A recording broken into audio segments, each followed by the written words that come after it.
I'd like to call the meeting to order. If everybody please rise for the Pledge of Allegiance.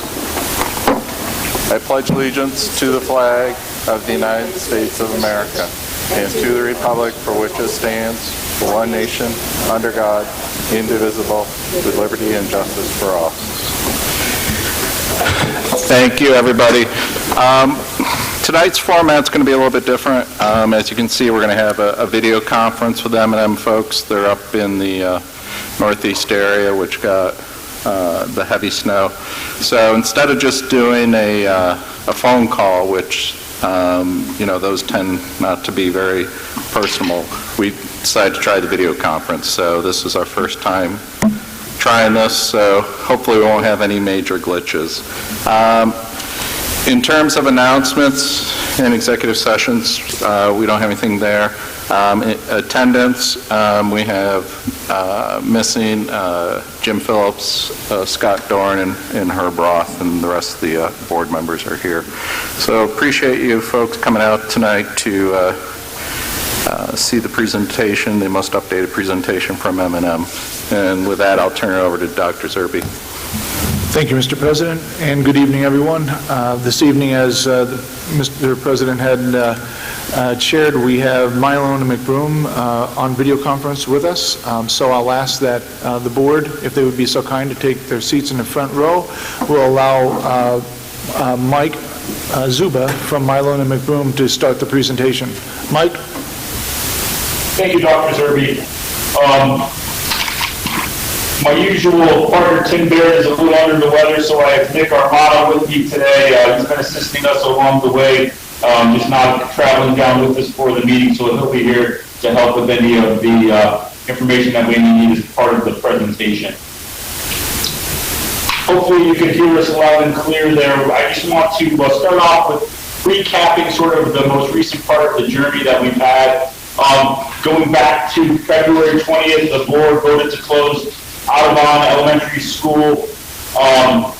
With that, the decision there aligned with much of what we had been talking about since very early in January, and that would be our Scenario 3. Scenario 3 was the base scenario that was then taken out to the community as part of the numerous workshops that were held over about a week and a half to 2 weeks, at which we received feedback in via handwritten comments that were scanned, and also the email address that was part of the comment section of the website. And we're going to give some summary of that, as well as what we were able to glean from that information and how that guided us to prepare this alternative scenario for the board of directors consideration. So that would be scenario 3.1.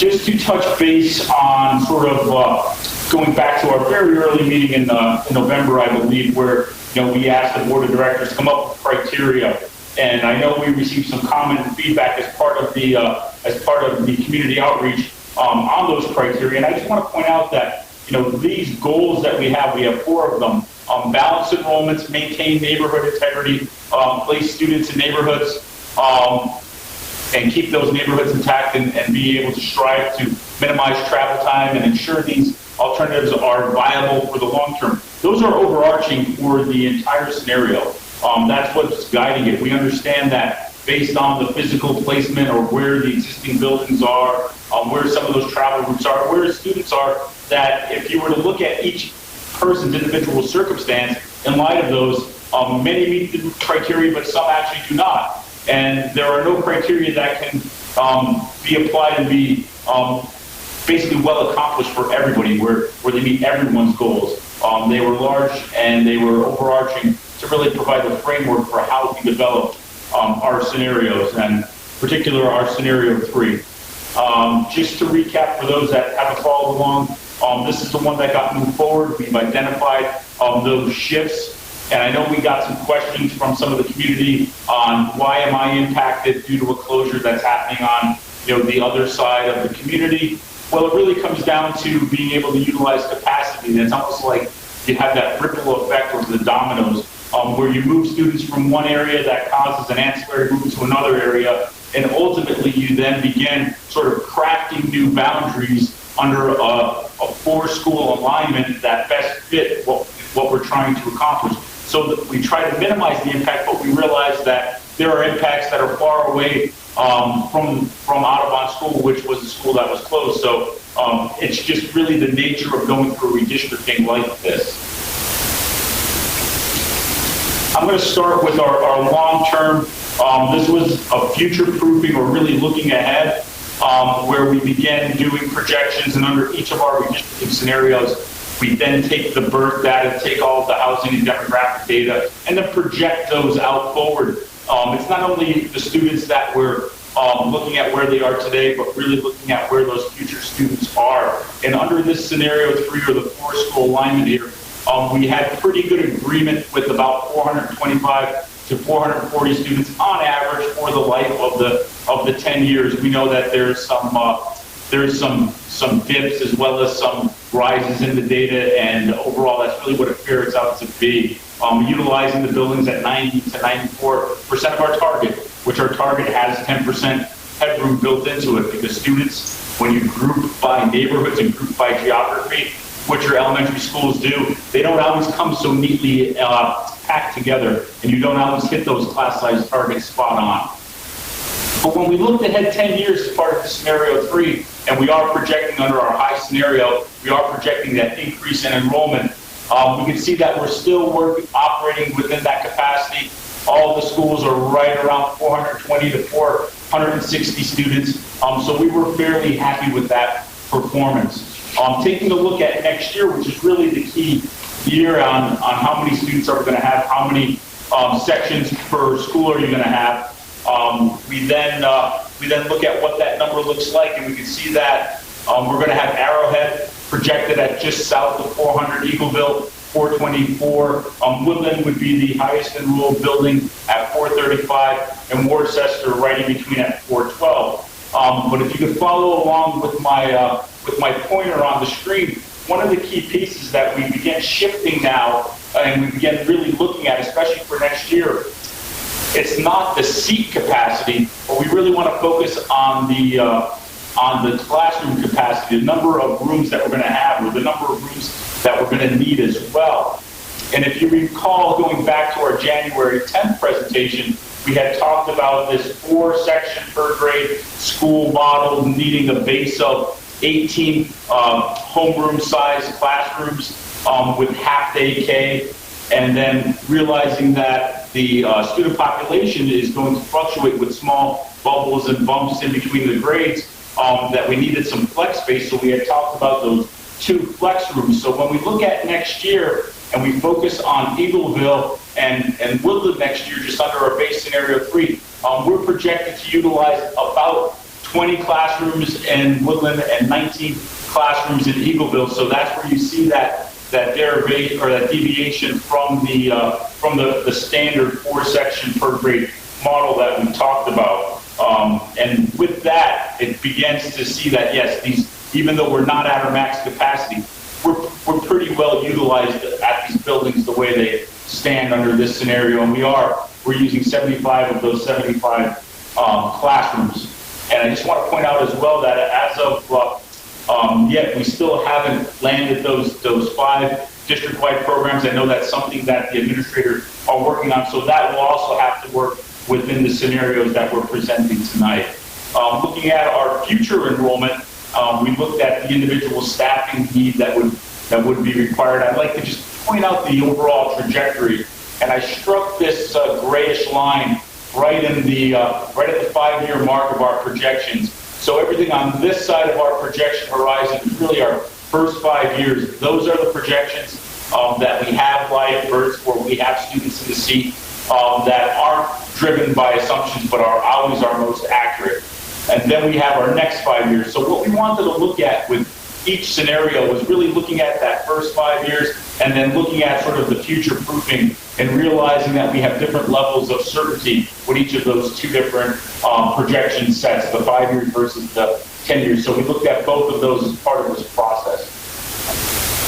One of the other key pieces of information that we were asked to look at was really what is the socioeconomic as well as the language impact that that scenario 3 or the school redistricting with the consolidation of Audubon would have on the different school populations. So what we did was, using the October 1st enrollments from 2016, we took a look at under your existing conditions, so your existing boundaries. Overall, you have a district-wide percentage of about 4.5 for English language learners, so your K4 ELL. We then looked at all of the individual schools, and we noted that they were all very tightly grouped.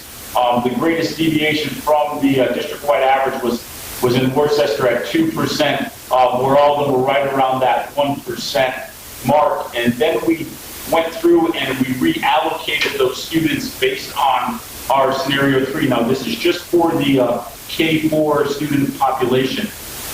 And we wanted to look at what the change or what the impact of the redistricting would be on it. And when we looked at that, we noticed that they were still pretty tightly grouped compared to what we see in other districts typically, as well as what you have under your existing boundaries. So, in our professional opinion, there aren't any major changes to that indicator as part of the school redistricting. Moving on to our free and reduced lunch status, looking at the Socio-Economic Profile, using, once again, just those K4 students, the district-wide average is about 17.5%. Your schools are pretty fairly well grouped around that, with Eagleville deviating the largest on the high side of that at 27.5%.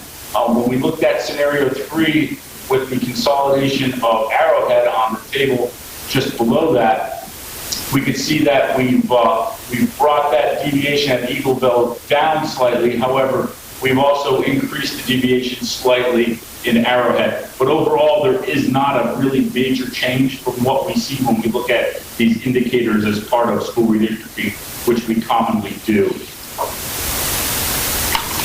Moving on to the feedback. As of press time, we had over 70. I think we ended up rounding out at just around 75 comments, and that's including the 3 that we received since we really closed the feedback loop and those comments that have come in since we posted scenario 3.1 to the website on Friday. We wanted to group the comments to be able to best answer them. And what we saw was that we had a pretty well mix of different comments. We had about 33% of the community that chimed in as part of the feedback. We're fairly happy with the results. They thought that they worked out well from them. And then we had about 32%, or about the same number, who had some distance issues, who thought they either should have remained in the school that they're in now or have been placed into a different school. We had 16% that had some general questions, and these were really administrative-driven questions. These were questions that, as a consultant, really would not be for us to answer, but they really were pertaining to individual students, their circumstances, and their given school. And those questions were then passed on to the administrators for those to be able to handle on a case-by-case, and really a more personal level than what we're than what we're able to do as a consultant. Another 15% were really driving towards some clarification. We had one area in particular where there was some misinterpretation of an earlier map that may have spread through the community, so we wanted to ensure that we address that. We addressed that as part of our presentation tonight. And then we had 4% who really didn't comment on the boundaries themselves or whether they were happy. They were just really looking at whether or not we can keep the classmates together. So as part of a school redistricting, you typically move students, or you always move students based on geography, based on neighborhood, street addresses.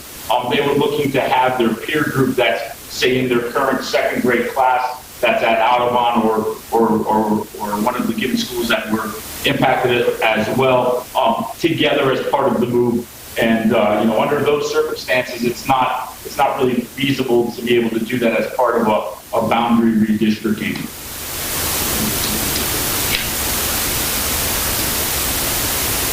As part of looking at the feedback, we had asked all of the parents to be able to provide us with an address for the students. The heat maps on this slide show both those comments that were asking questions about clarifications on addresses, about distances traveling to the school, as well as those that were in general agreement with what we were proposing as part of our scenario 3. And it's no surprise when when you address match the questions, it's always really around those fringe areas where families saying, well, should I be in this one? Should I not be in this one? And some of the darker colors indicate where we got more comments. So if we see just a light color circle, that really indicates a lesser number of comments than when we have a much darker colored area, where we're seeing with the high view development, which we're seeing over at Chadwick, which we're seeing in the area of Peacock Drive, and those we'll talk about a little later on in tonight's presentation. So moving on to the next phase of mapping our feedback, when we categorize those comments from that earlier pie chart, we were really sort of looking at those that were in a general agreement. So we had pretty good agreement on our boundaries, especially on the far end of the Arrowhead, Audubon area, where red-tailed condor, nighthawk were fairly happy with. Many comments they were fairly happy with going to Arrowhead. We had some other comments up in Brassington where they were happy with going to Arrowhead as well. And we took those comments and overlaid them with what would be the comments looking to petition changes to scenario 3. And you had some people who were fairly happy with where they were going, and then in the same instance, in the same area, you had people who were unhappy with where they were going. So we had to be able to work our way through and balance that out. And then you had some clear areas where people were in agreement, either they were happy or they were not happy. So that gave us some pretty good marching orders when we needed to be able to go through that next level of analysis. So what we did was we really grouped the families that had common boundary concerns.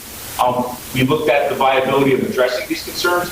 When we looked at not only the criteria, but really now it's looking at the classroom level of capacity, not only for year 1 when the redistricting would be implemented for next year, but also looking at those different benchmarks down the road, just to ensure that we have a future viable solution as our criteria call for. So looking at the areas that we're going to discuss tonight, we identified Chadwick Circle Townhomes as one of those where we had a number of comments. We've also identified Highview Road neighborhood, as well as the neighborhood which is on the fringe boundary of Woodland School and Eagleville. These are Pondview, Sunnyside, West Main Street. There were several roads in that area, Oakdale as well, where they felt that they should be attending Woodland. And then the area that required clarification, as shown in the black here, is Peacock Drive. I checked our earlier map that we had published. We had showed this area as going to Woodland.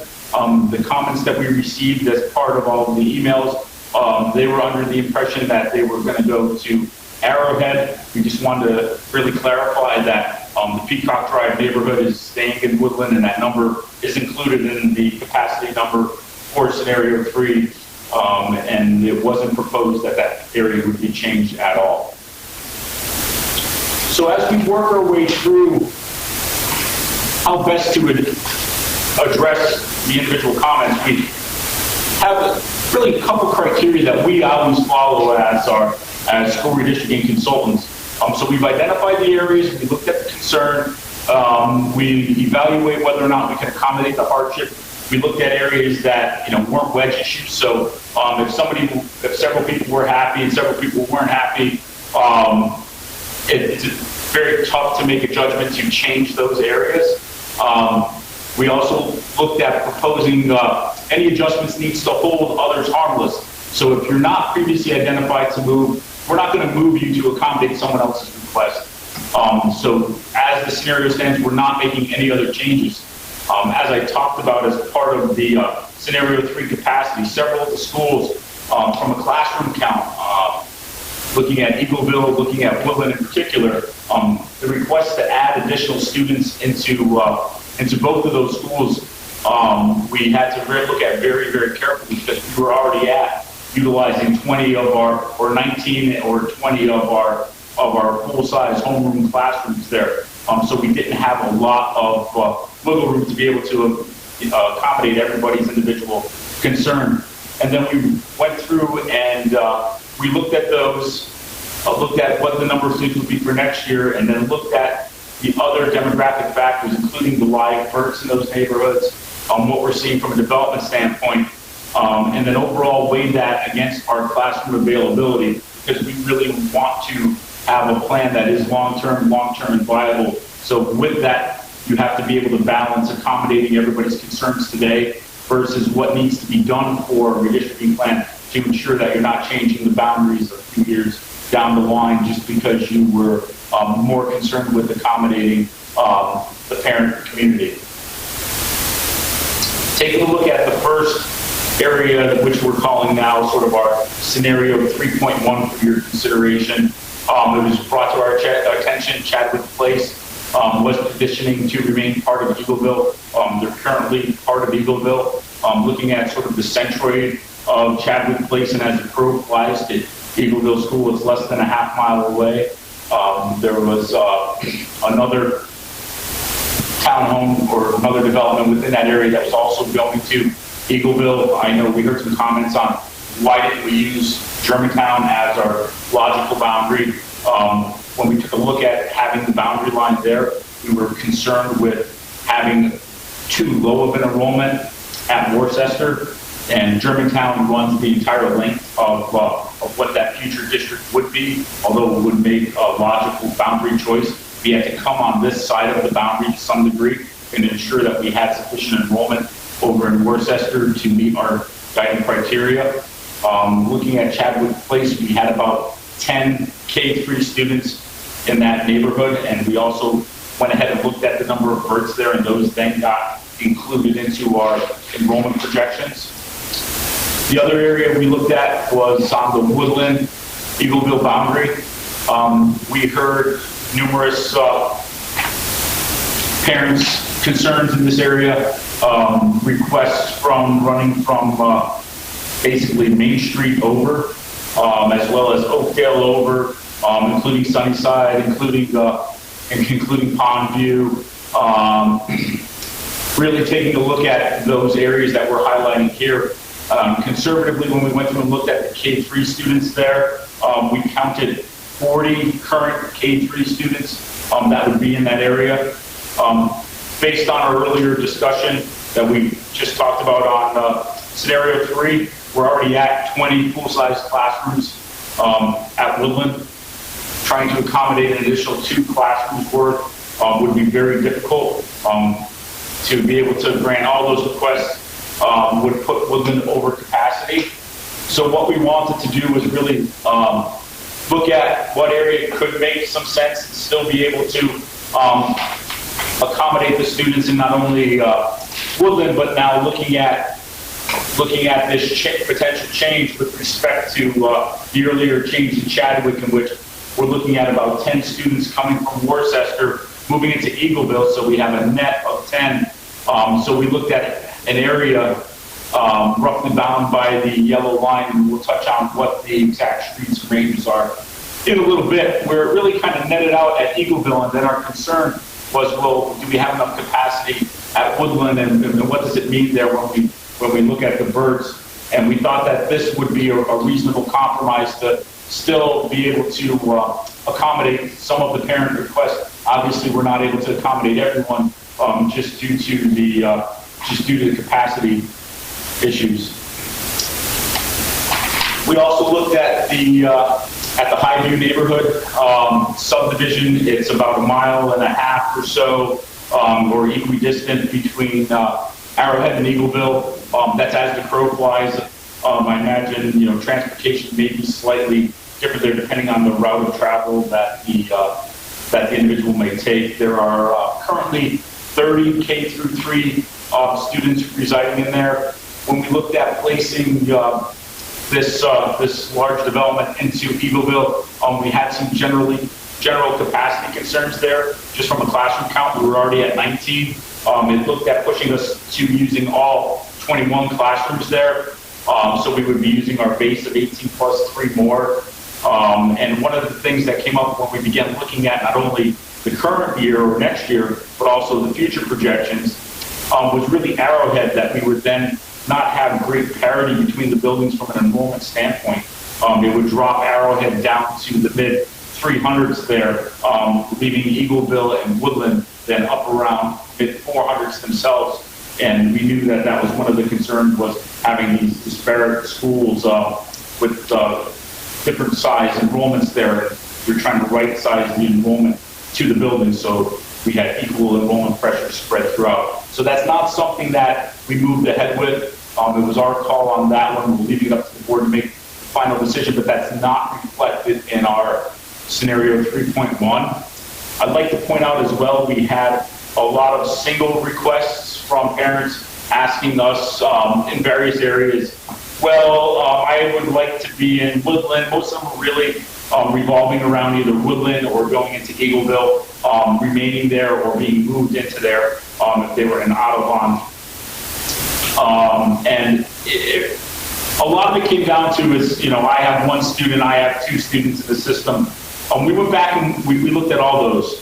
And when we were looking at who else was in the area that could be in a similar case that didn't say they liked the redistricting, so, others that we assumed may, would logically go with that, the number begins to grow, and then you have a lot of these little one-offs there. So going back to our whole harmless, if we didn't have an area request to be able to offset, we didn't make those requests, especially ones that were really on the periphery of our area. Diving in a little deeper into 3.1, the street address ranges in particular that would remain in Eagleville are 900 to 910, Creeble Mill Road, this is south of West Germantown Pike, Chadwick Circle, all of it, Abbott Circle, all of it, and all of Dunkirk Court.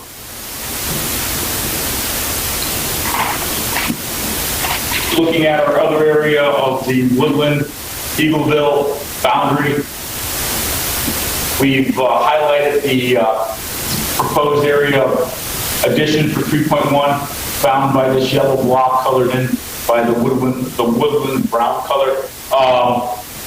Farview Ave, all of it would be included in there as part of this addition.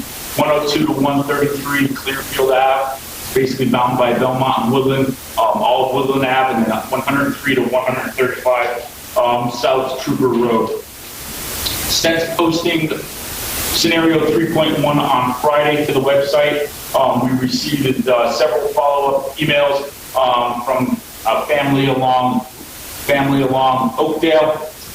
When we took a look at Oakdale itself and being able to add Oakdale and the remainder of Clearfield Avenue up to Oakdale, so including both sides of Oakdale, we were adding just under 10 additional students into the, would be adding just under 10 additional students into the Woodland scenario. And we felt that was, and since we received the comments only this week, we didn't fully run the scenario on it, but when we looked at it, based on what we're seeing now from the Woodland capacity, we would caution making that request, because it would push Woodland up to about 460 students, really eating into any buffer space or that headroom that we had planned for. Taking a look at the enrollment projections for scenario 3.1, we're projecting ahead to next year. And one thing I'd like to point out as part of making those slight moves for Chadwick as well as the area between Woodland and Eagleville, we noticed that the Worcester enrollment dropped off. This wasn't only due to the removal of those 10 students that we had in there. Also, when we went back and we looked at the birth data, we had a fairly large number of births there that would be students contributing not only this year, but 17, 18, but also the following year. And that really impacted and lowered our projected kindergarten number there as well, bringing the number down at Worcester to just under 390. The other schools shape out Woodland at 450, Eagleville at 431, and Arrowhead at 393. When we began looking at our classroom need, so taking your class size guidelines and our policy parameters, doing the classroom splits, looking at the classroom need and staffing, we're looking at both under 3.1, Eagleville utilizing 20, Woodland utilizing 20, and Worcester and Arrowhead at 17 and 18. Running the full enrollment projections and looking at our future year, we want to be able to weigh that against the overall capacity, and that's where it takes into account all those other drivers that are baked into our equation. We're looking at a rebound in 26 and 27, really that next 5 years, but it's really our highest enrollment to test it against. They're all fitting within our utilization mark. However, we do have Eagleville and Woodland both creeping up, 97, 98%, but that's still, there is some headroom there. But overall, at 460, 470 students, Worcester at 420 and Arrowhead at 442. When looking at the comparisons between scenario 3 and scenario 3.1, it really comes down to the fine-tuning of the number, looking at what enrollment you're more comfortable with, or you more desire at not only Woodland, but also Worcester. Do the administrators feel comfortable with it operating at just under 400? I know we were striving to have pretty much equal enrollments. We've taken a small area out, did not add any area in. Under 3.1, we had a fair wash, shall I say, where we added the same amount of students to Eagleville. I was removing from Eagleville, just that they were in different grades. So by the students being in different grades, it results in really different classroom needs there. And then looking at Woodland and having a little bit of a higher enrollment at Woodland and a higher trajectory there, whereas it may not be able to have that flexible space where we talked about still haven't yet to land those district-wide programming rooms that may be tough to accomplish. It could be, but it may not something that may not be sustainable as it's pushing it towards the higher enrollment mark from what our planning number was from a classroom count. And between the two, there's really no differences in language levels or socioeconomics between scenario 3 and scenario 3.1. So it's really just looking at those sort of discrete couple of issues between the two different scenarios. With that, I'd like to put it over to the board of directors as well as the public to have any discussion on this. We're just looking for any questions you may have. As I know you're looking to be able to make a decision next week, and tonight's about discussing the nuances between the two and what we were able to include and what we heard. It's probably your first time seeing that, what we heard from the community itself. So we'll be glad to be able to address anything you may have for us. Thank you.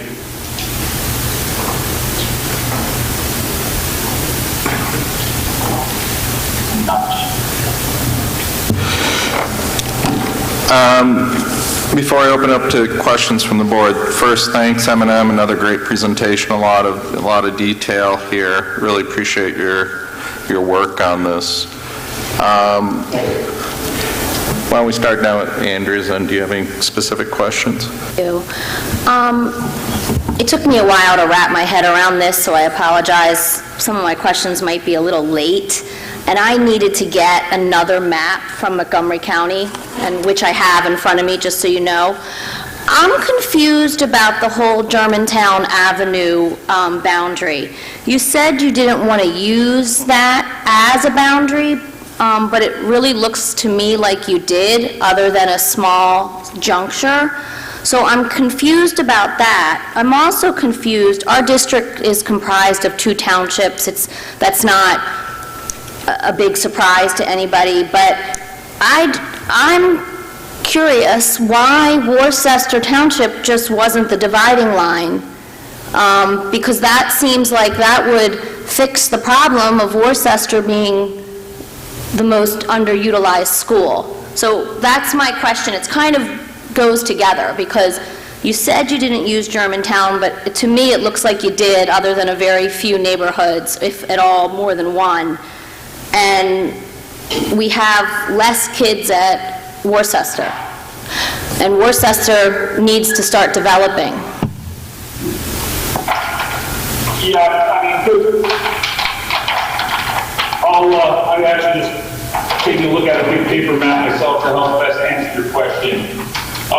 What are the challenges, and I'll put it as that, in being able to balance our criteria with capacity, and what types of development we're on Germantown.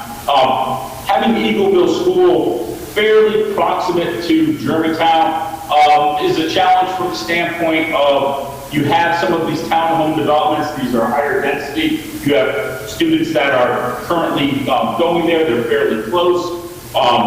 But you also realize that if you were to include every area along Germantown on both sides, so anybody who has an address on that, into, say, Eagleville, you would then be having Eagleville at a much higher trajectory of, say, up around 450, 470 students very easily, and then probably near 500. So we wanted to be able to utilize some of it, include some of it in Eagleville, and put some of it back into Worcester to be able to invest, kind of have that balance of, how do you put enough into Worcester so you're best utilizing the building to its capacity without drawing that line or bringing that line so very, very close to the Eagleville school itself. It was really a tight balance, to be honest with you. And I'm not showing the dots, which we look at every day, which is where the students are. We looked at where all of the clusters of students are, and then we crafted that boundary around it, realizing that a major transportation arterial such as this, such as Germantown, can be able to pick up students pretty easily and go off in either direction, either to Eagleville or either to Worcester. So we looked at it as an opportunity to be able to pull from each side.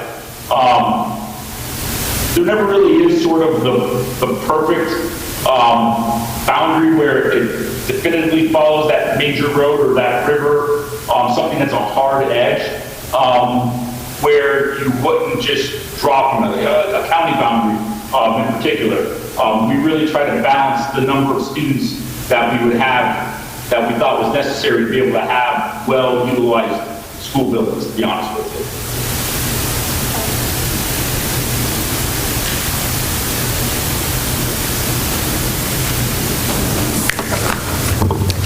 Thank you very much for this analysis that you did. I appreciate your taking into account all these comments from the parents of the children who will have to make these changes.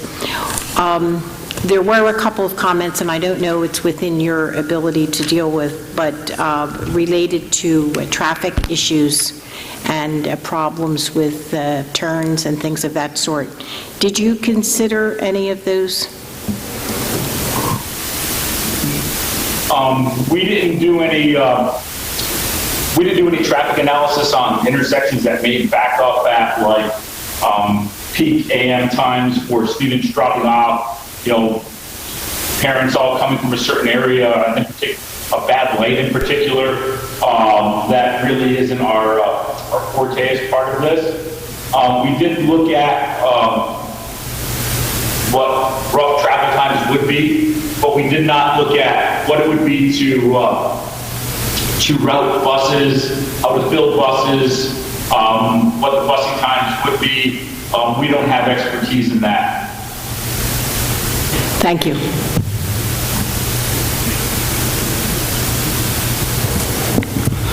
Thank you for the presentation. I just had two questions. One is to echo what Ms. Reese said with the Germantown Avenue section. It looks like, I'm kind of familiar with parts of the areas here, that originally the Essex Court was included.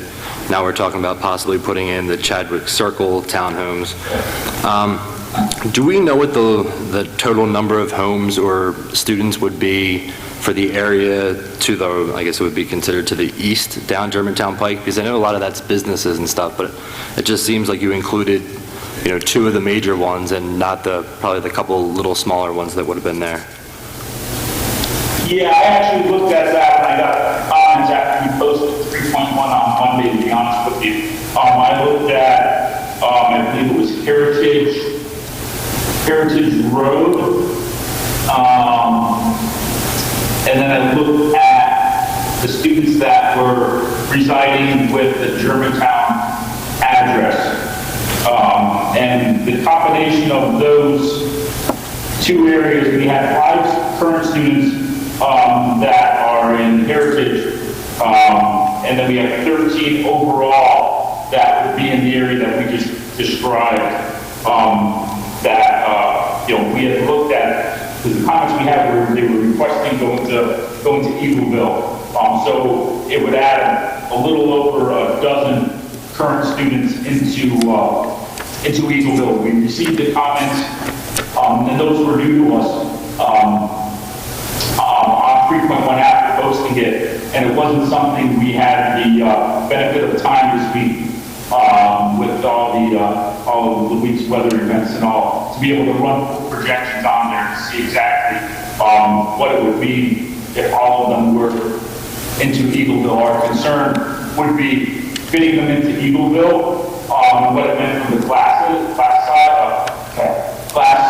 number of classes that are necessary in our class group utilization, but also offhand we know that it's just further driving that that Worcester number down even lower than it already is.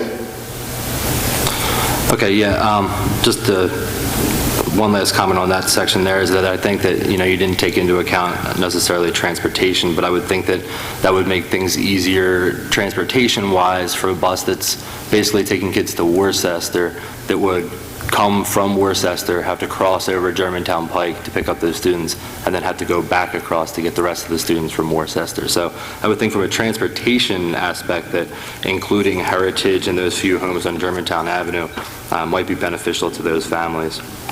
And you kind of touched on the other one a little bit with Worcester's number being low, but how come through both of these scenarios, Arrowhead still remains at under 400 students? I know we're trying to keep some neighborhood integrity together, but you would think if we're going through the redistricting process, that why is there still a substantial number less students at Arrowhead? If we're going to do this, I would think we would really try to get as close to evenness across the district. Yeah, Arrowhead was tricky. Let me just, I'll go back to slide 3 where we did the projections back on slide 3. Arrowhead, early on in our redistricting, these are as redistricted, was the lowest, but based on the birth data that we have for the area, we're seeing that enrollment projected to climb fairly steep. So what we had was in our years of 14 and 15 for our birth data by address, under our new Arrowhead scenario 3, we're seeing a lot of growth there. So we were trying to balance out when the school is projected to end up in the mid 400s. How can we add areas or add additional students now to get closer to that target without pushing that mid 400s up over 500 while still having some reasonable boundaries? And we really struggled with that. It was one of those things where we made a judgment call on looking at the enrollment projections in the future and didn't want to overload it today based on all of the trends we were seeing going forward. Okay, thank you. I'll just make one question or last comment. This isn't necessarily directed towards you, but a bit of a concern of mine is the fact that we've been hearing about the excess capacity, but then when it comes to moving, 10 or 15 students, we're really pushing the limits. I mean, that's a bit of a scary situation from my standpoint here when we heard that there's all this capacity and, the movement of such a few number of students still has, concerns across the different schools. So that's all I have. Thank you. Well, I mean, just to touch on that as well, I mean, if we were getting a lot of parent comment requesting to move into Arrowhead, and they were these smaller areas, we would have definitely had the capacity to be able to grant those. But that wasn't the case from the community sentiment, to be honest with you. Or if it was parents asking to go the other way as well, into Worcester, we would have much greater flexibility to accommodate those requests than we had. It was just that all the requests were centered around the 2 schools that under our baseline scenario already had the largest enrollment, were utilized, had very little space to absorb students without calling for additional classrooms. Understood. Thank you. Yeah. So, just to make sure I understand, so when you're focusing on balancing out the near-term enrollments, you are also weighting that against what the long-term projections were showing, correct? Exactly. And I do it 2 ways, and I really look at that first 5 years where we have the known data. We have really good data points, and I look at the start of the trajectory or what's happening relative to the next 5. So when I'm making a decision based on our boundary for Arrowhead, so what we do when we draw these redistricting scenarios is we not only move the current students, we also move all of the data along with them. So we move 5 years of enrollment data, we move 10 years of birth data. With it in tow goes all of our economic and housing and all of our land use information, so that if we see under our most reliable set, our first 5 years, an uptick in projections, so like in Arrowhead's case right here, and then we see that trend continue, we know that's not an artificial trend that's only triggered by our assumptions, and we can look and see what the data is that's driving that, and then be able to make judgment calls on what best needs to be done from our experience. We always weigh the current more heavily than the future, but we're always cautious about the future number because that's really the long-term viability of the redistricting plan, and we don't ever want to be too aggressive where we're having a plan that doesn't withstand the test of time and requires modifications down the road, because we know how painful and fatiguing of a community process it is.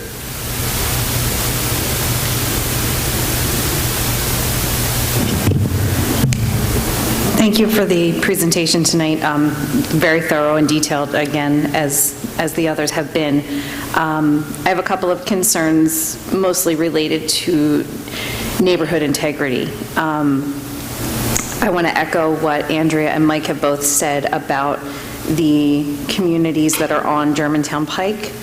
I understand what you're saying regarding grouping the homes that are on Germantown along with the communities that are on Germantown, but to me, I think they could be treated as separate. So you could conceivably include a whole community that is on Germantown Pike at Eagleville School while still sending the individual homes to Worcester, if that makes sense.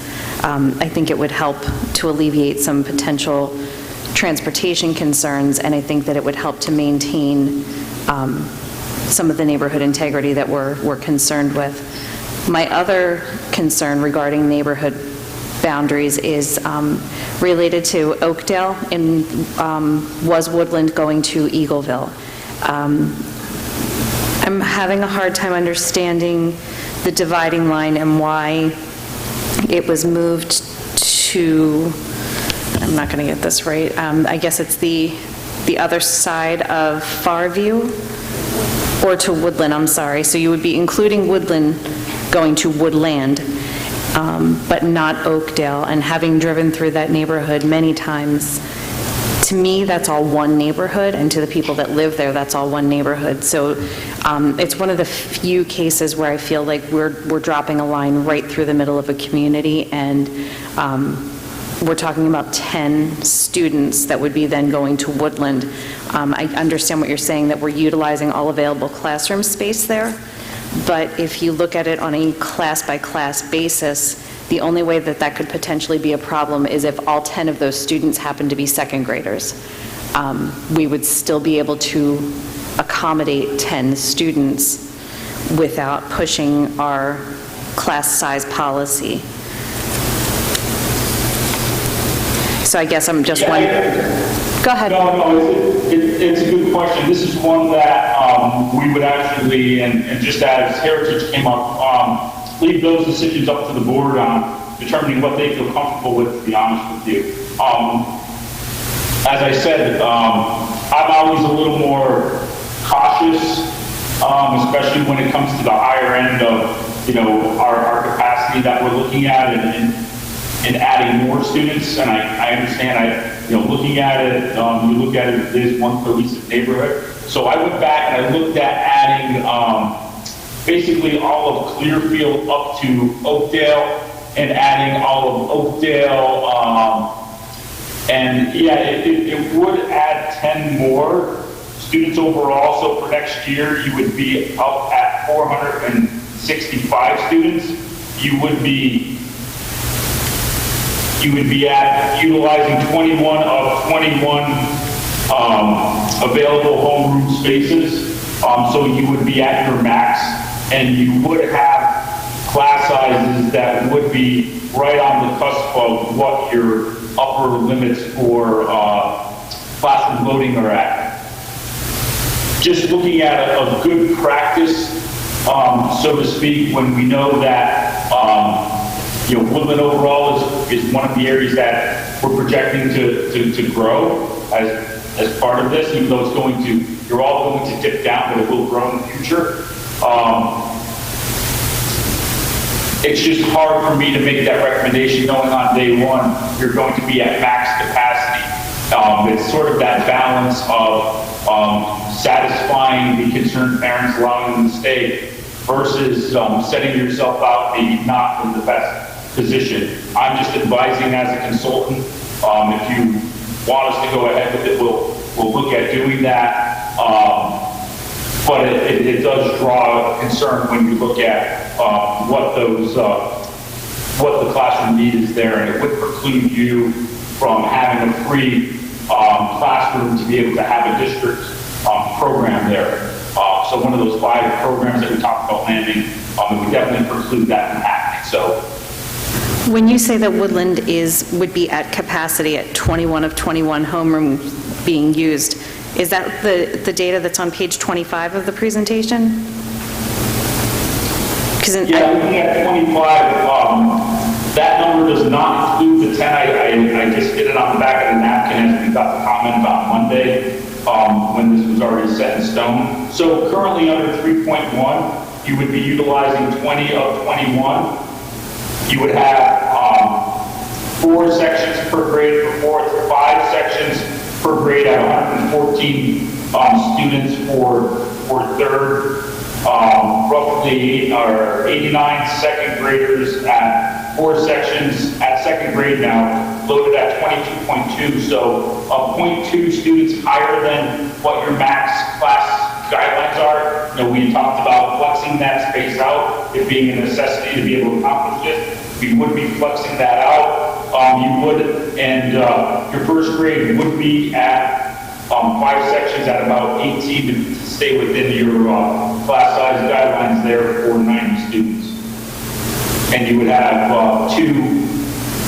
4 sections of kindergarten, 2 classrooms based on your half-day schedule, loaded at 18 or 17.7.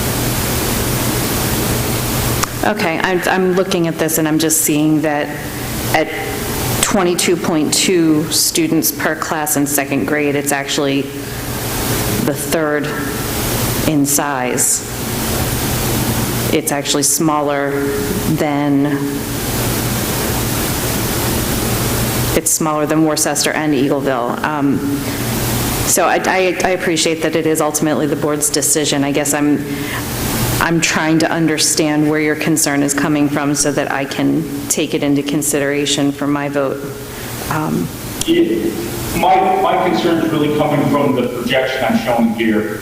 I highlighted it. Here's Woodland.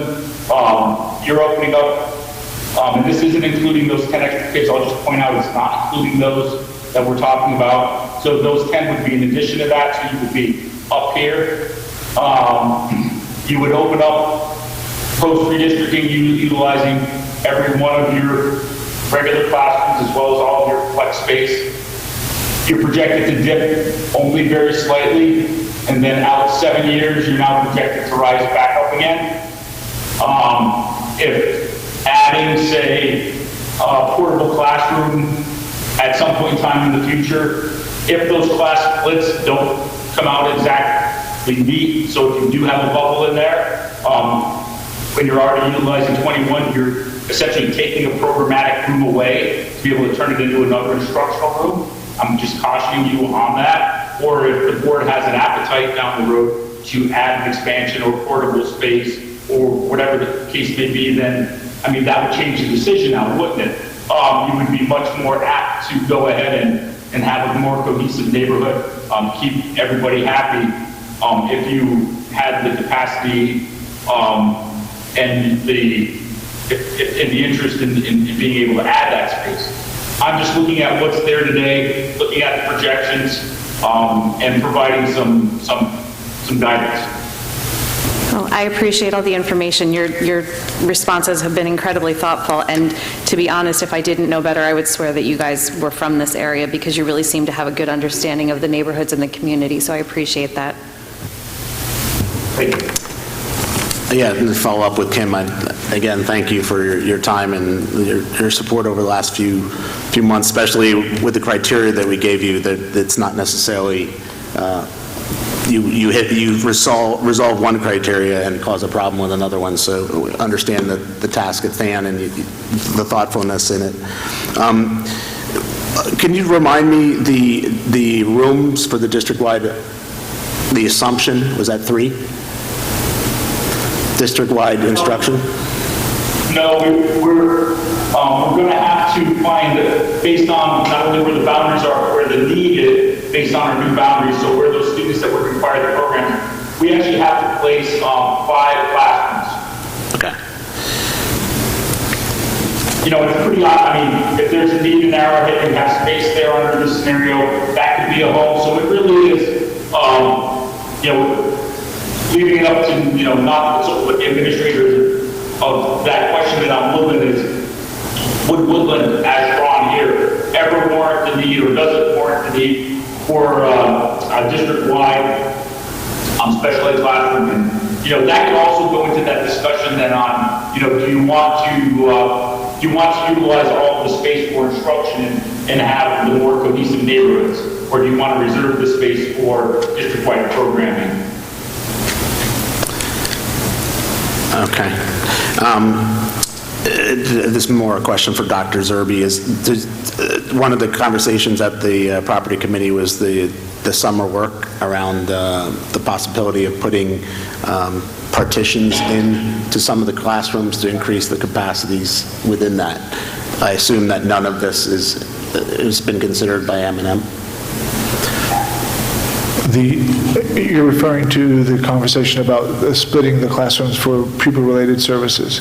And that was part of the discussion and part of the count of rooms that were provided by the Director of Pupil Services in her presentation several months, well, about a month and a half ago, when Dr. Angstad stood before the board, presented the list of classrooms and those that would be needed.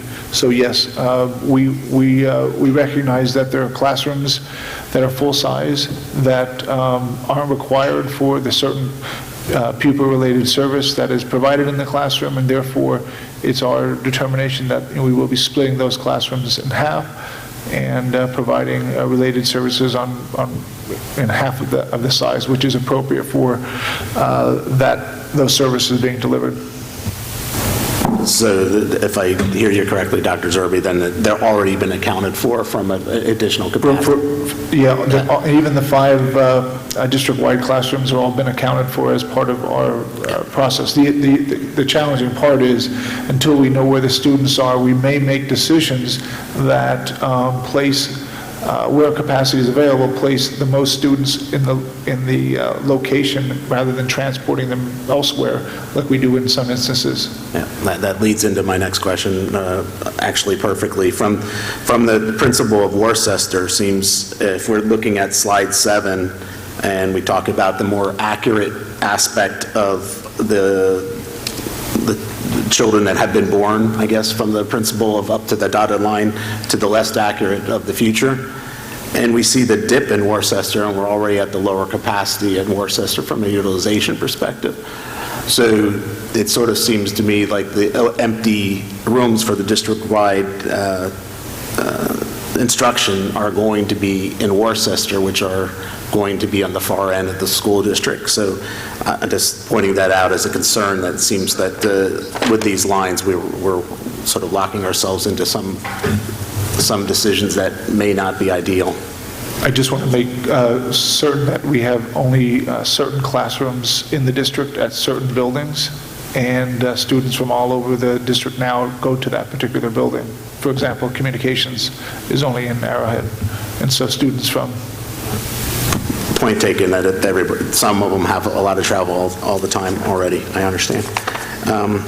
If we, from the principle of left harmless, I understand that's the guiding light, but from that context, when we look at slide 1819, and for public discourse, I'm talking about my neighborhood, but only from the principle of understanding it has the most flexibility probably. So the middle school Appledale Pondview is moving away from Woodland, and they asked to stay in Woodland, I think is what I heard. But what we're doing is we're moving that particular neighborhood either way, either into Eagleville. But then what that means is we're displacing the Highview or some of the other areas that were in Eagleville. So my question was there any consideration of using one of these neighborhoods that is going to be displaced? Are they part of the left harmless because we showed it on a map already? Or if they were part of the scenario where they could be flexed out into Arrowhead, for example, or something like that?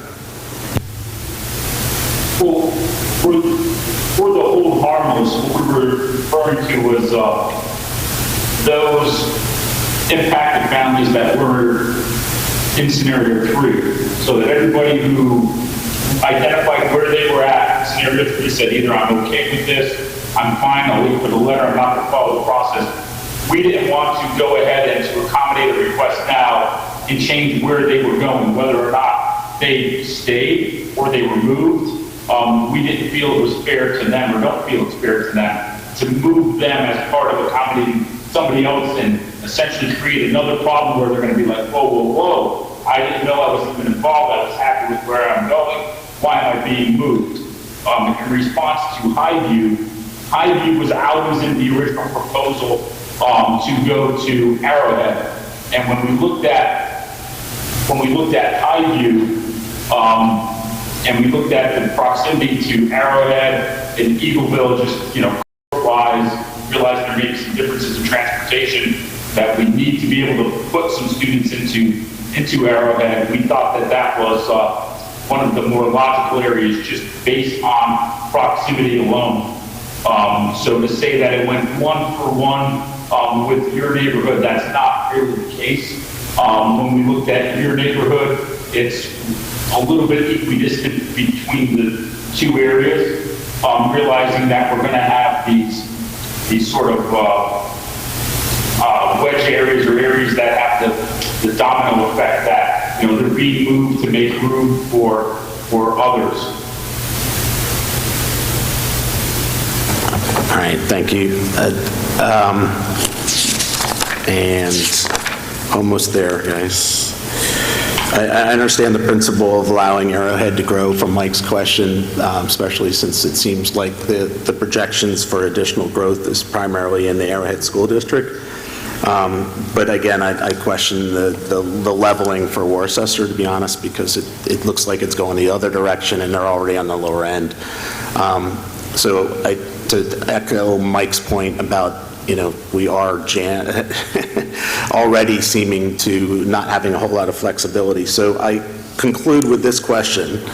As consultants that have provided excellent service from us, what is your recommendation between the original alignment of 3.0 versus the scenario 3.1? You put me on the spot, didn't you? I I mean, I wouldn't put 3.1 out there as a viable alternative if I didn't believe in it, to be honest with you. I think the concern is that under 3, it's the base scenario, it works well. Under 3.1, we were only able to accommodate some and not all. So there may be the perception of not having, it's not, the results aren't equitable compared to everybody's request of what they wanted. I think it does work. I think it still gives you the viability at Woodland. It then becomes the question of if you really want to keep adding on those areas, at what point in time do you end up with a building that has more students than you ever envisioned it having early on in this process because of the parent community asking. I struggle with 3.1, although I do see the logic of the Chadwick neighborhood, some of the neighborhoods around Germantown, going to Eagleville due to proximity. As a person who does this all the time, I realize that there aren't really any great opportunities to be able to get enrollment up at Worcester where it really should be. I know that the long-term implications for busing all of your district-wide programs out there just because there's space may not, you're utilizing the space, but it may not be the most economical solution. But also, when you look at the map and you realize that the truth based on where Eagleville is, based on how the neighborhoods are drawn up and which way they're facing and which way they orient with, there really aren't many other great options to be able to fully populate Worcester to where you would really like to have it. So that's one of those things where, you know, you would love to be able to do it, but I just don't think there's a really great practical way to be able to do it. I would have great confidence in both of the areas. I think that, you know, if the board were to direct us, we could likely accommodate some of those tweaks, especially that we mentioned and discussed tonight, when, especially if you're forward thinking on, you know, space and, you know, what space there is set in stone. If it's if it works better for the community, then they could likely be accommodated. We were just working on what's there today, assuming no new addition, no anything, and that our enrollment projections are going to hold true throughout the whole 10 years. So I would say you can reliably go with either, but there's subtle pros and cons to both of those. And I'm thankful I'm not on the board of directors and having to make that tough decision. I just provide the information. Can I back up to Paul, what Paul just said?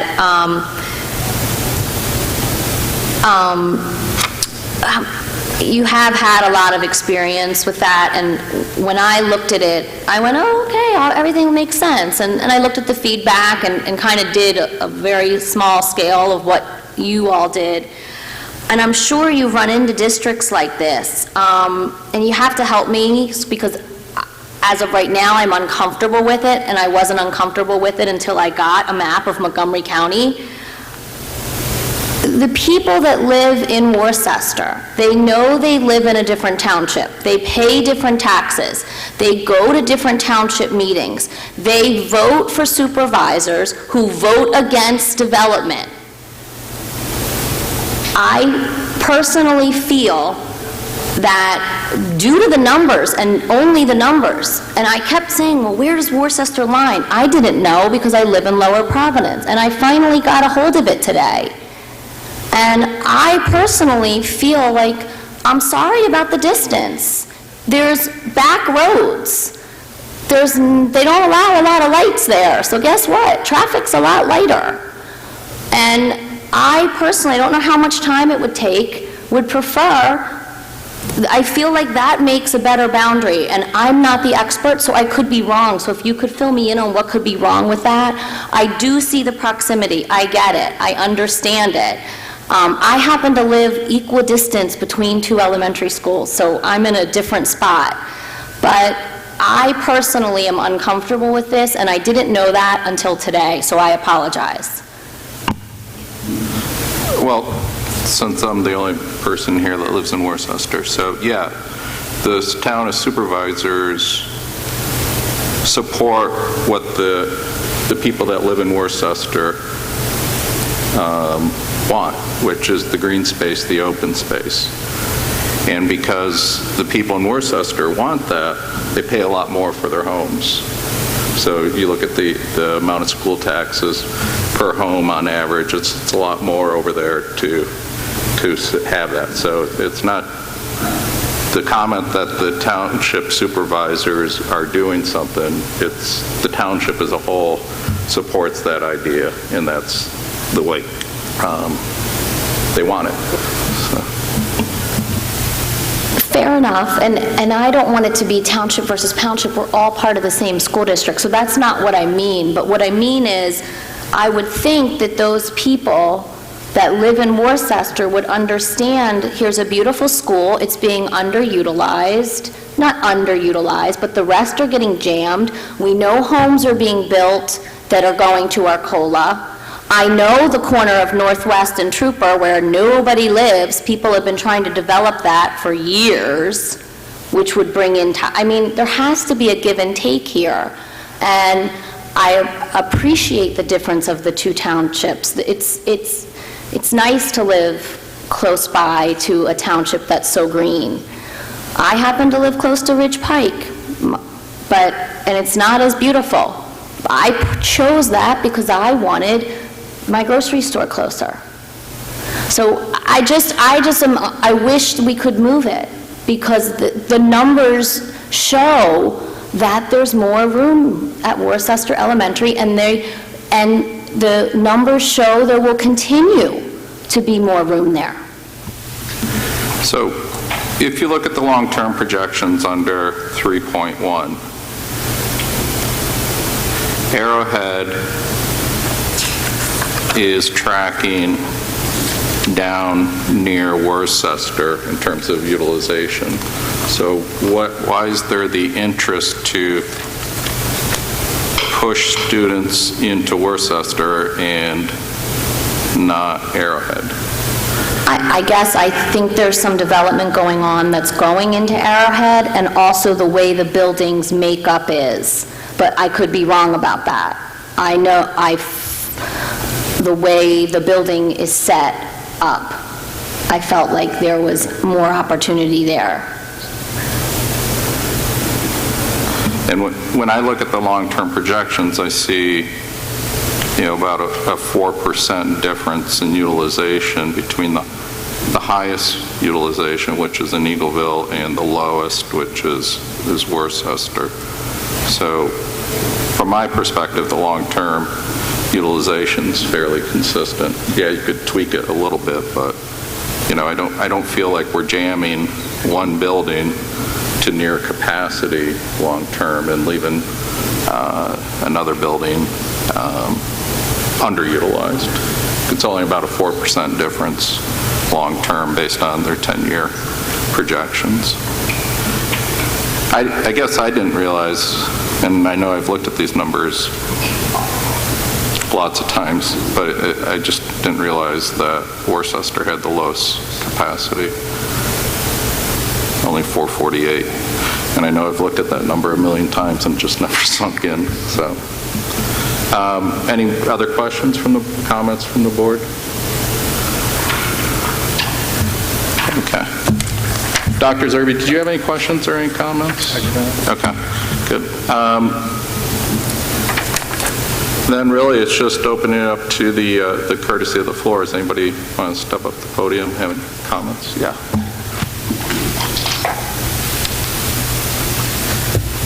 Thanks, guys. PT Piano, Audubon. Can I ask a clarifying question? Because I heard a couple different numbers for Woodland under the 3 versus the 3.1 scenario. I thought I heard a number of 435 for next year. Was that the 3.0? And I don't have the pamphlet in front of me. I'm sorry. 435. Yes, bear with me while I it is correct for the 435. I'm just confirming.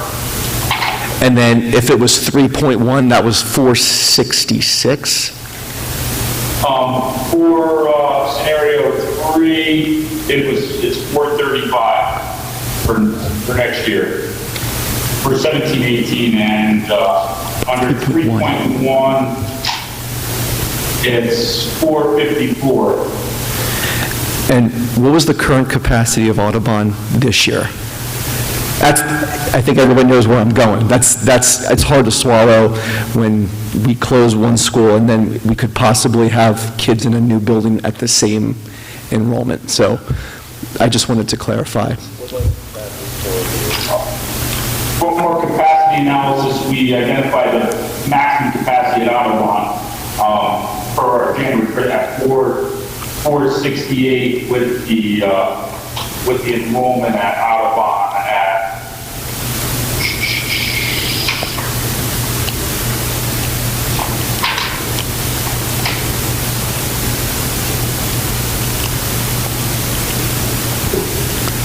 Was your question about Audubon or Woodland? My question was actually about Woodland. I know we can... Woodland's I know- capacity is 488.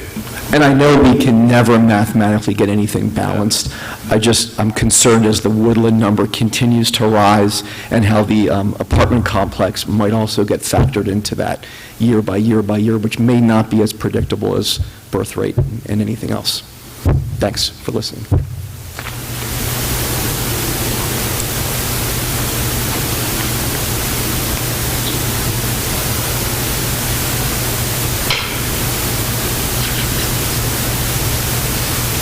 Can I go ahead?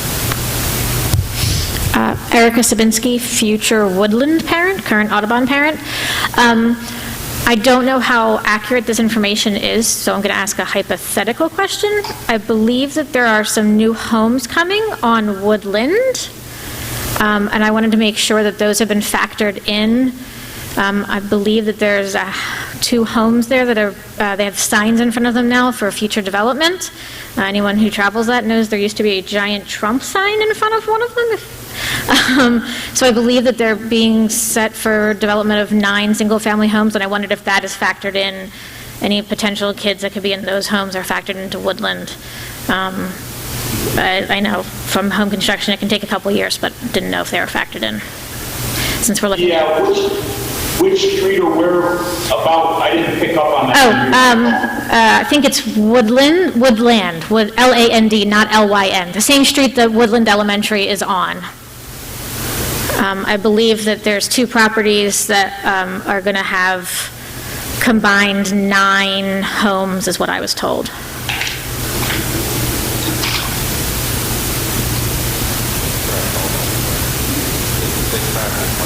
Yeah, we actually had that subdivision in there, but we didn't account for the kids until 5 years out, I believe it was 5 to 7 years out is where we started adding the student generation from that end. So what you don't see it in the number that I'm showing on the slide that's in front of you, just because of how long it takes typically for something to get developed, occupied, and then begin generating school-age kids. Anybody else?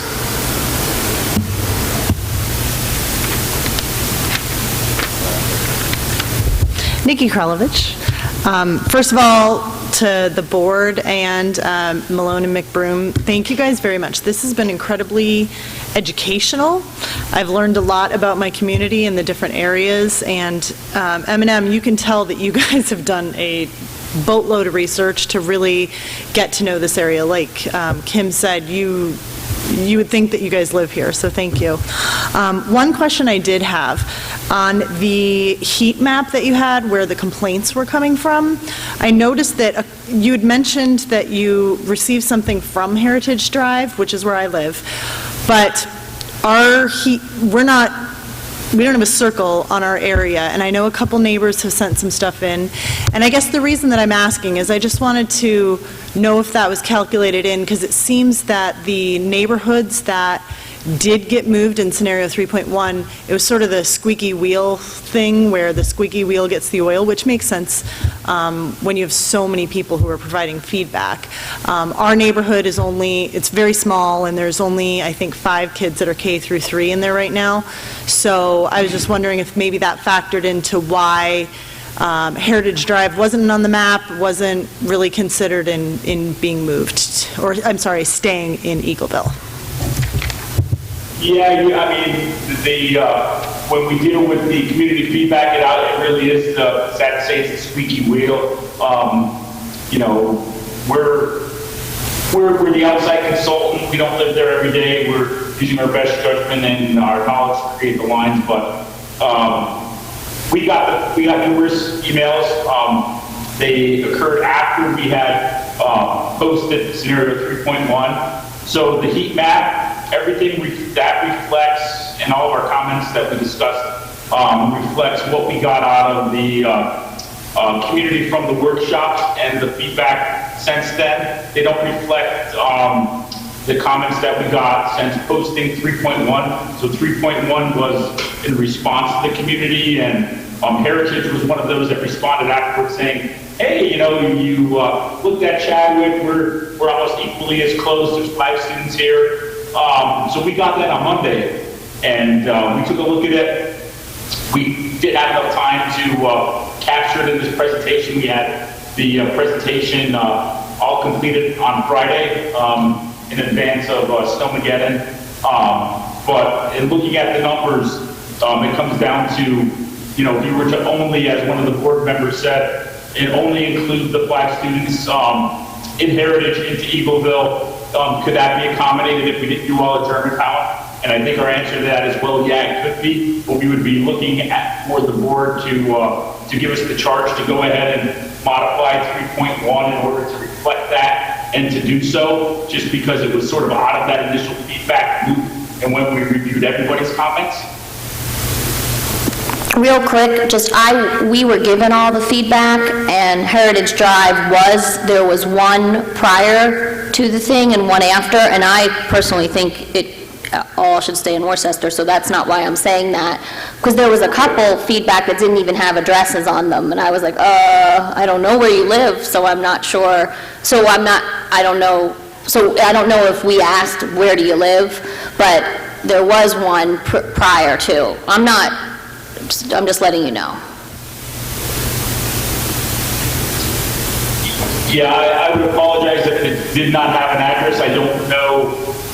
We don't associate the parent's last name with the students. We only have the student ID, so we don't know who the parent responding is. So if we missed that initially, I do apologize. But it was something we have since looked at.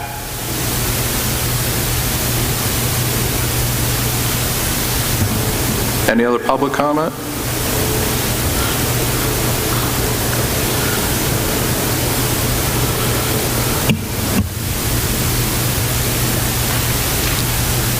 Kind of move this down. Ralph Navarrete, Worcester. I guess 2 things. One, I would caution this board to make sure that we're redistricting for the long term, not the short term, right? One of the reasons that we're in this mess in the first place is because of some short-sighted decisions that were made in the past.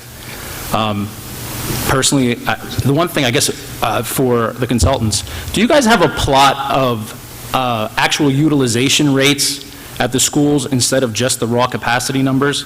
Because I think that would be a lot more useful for an actual comparison between the schools. Because right now, everybody looks at this and says that Worcester has low enrollment, and maybe we should we should be moving students there. Not that I disagree with that, but it would be useful if we had a plot that showed utilization and not just the raw counts.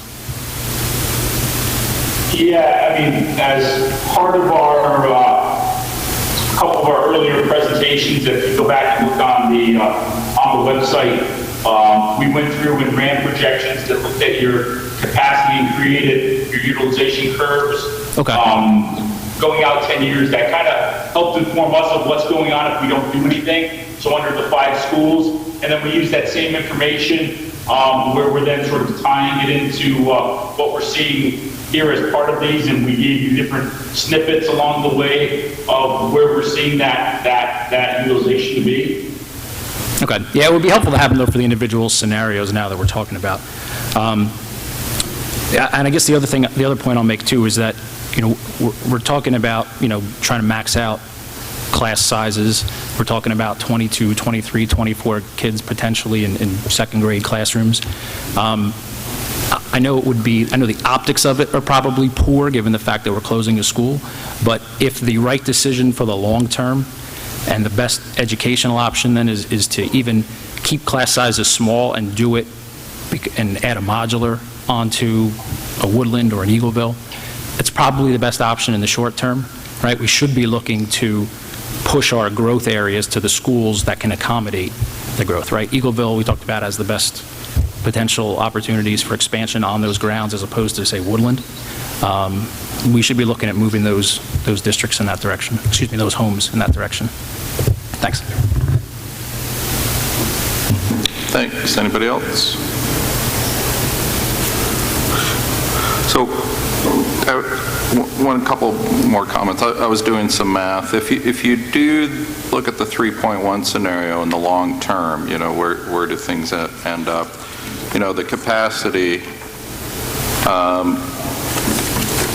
numbers are still pretty good. That you know, we're going to be below 90% building utilization in all the schools. So, and all those numbers are based on the highest enrollment projections that M&M did. So if the actual trends are more towards the medium scenario where they said if they had to hang their hat on long term, that's where M&M would be, you know, will be well below the 90% utilization, and in terms of building capacity somewhere in the mid 80s to low 80s. And even if we do hit the high growth scenario, we're still in the mid to high 80% building capacity.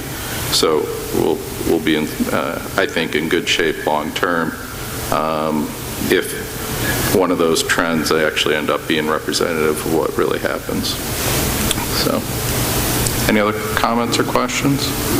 I have one quick one, just to help, you know, based on some of the public comment,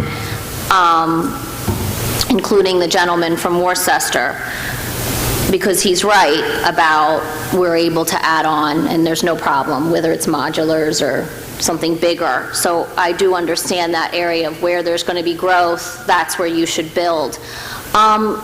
So you, M&M, you mentioned Germantown Pike was not your boundary. So I don't know if you could quickly calculate how many kids from the, and it's, I know it's not the left, so bear with me, my east and west or north and south here, the south, I believe, side, yes, the south side of Germantown. How many students do we have attending Worcester that are on the south side of Germantown?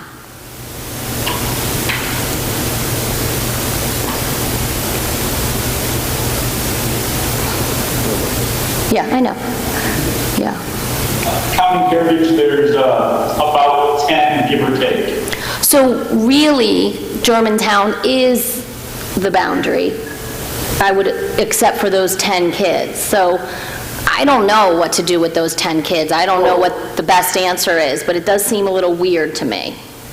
Yeah, there's just not a lot of residential. I mean, that's counting 3.1, so that's counting the Chadwick. So if you don't count the Chadwick and you go back to what was our base scenario, it's about 20. Okay. So we have, I mean, it was a little bit of a balance probably between south, whichever side of Germantown you were on, really, it was kind of well balanced, it kind of split. So because Chadwick, if Chadwick stays, we're down to 50 moving to Worcester, and if the other 10 that are on the south side of Germantown stay, then that's down to 40 moving to Worcester. So it's just something to consider. It's just something to consider, because in my mind, Germantown is the border that you're using, because those are two pretty big, Berwick and Chadwick are two pretty big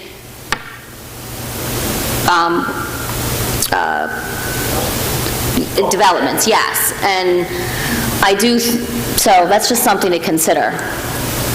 Yeah, I mean, in our base scenario, we did use the developments along there to balance. We had Berwick going to Eagleville, and we had Chadwick and Heritage both going to Worcester as sort of a way to best split the enrollment between the two of those. It really, honestly, it comes down to what you're trying to accomplish. If it's to best utilize Worcester, then you want to go in one direction. If it's to keep students most proximate to where there's school or to have, that as a hard boundary, it really is going to come down to the board's preference on what decision they want to make.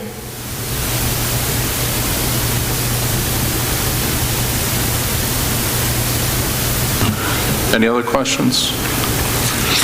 Just for clarification, Chris, so the next week prior to the working session, we will vote either for 3 or 3.1?